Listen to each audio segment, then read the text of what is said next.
கபேவுக்குள் நுழைந்து விரக்தியடைந்தார்.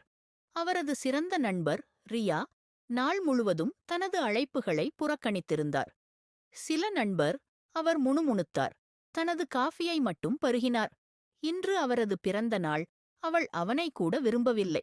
அவர் வெளியேறப் போகிறபடியே கபேயில் உள்ள விளக்குகள் மங்கலாகிவிட்டன.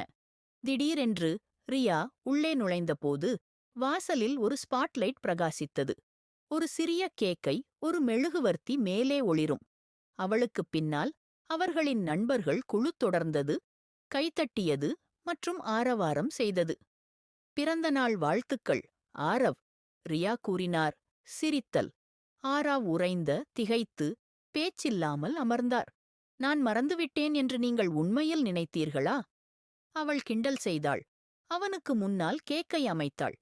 ஆராவ் மெழுகுவர்த்தியை ஊதி, சிரிப்பு, அரவணைப்பு மற்றும் அவரது ஏமாற்றத்தை அவரது வாழ்க்கையின் சிறந்த ஆச்சரியங்களில் ஒன்றாக மாற்றிய நண்பர்களால் சூழப்பட்டுள்ளது. செய்தி: உண்மையான நண்பர்கள் ஒருபோதும் மறக்க மாட்டார்கள். அவர்கள் சிறந்த ஆச்சரியங்களை திட்டமிடுகிறார்கள்.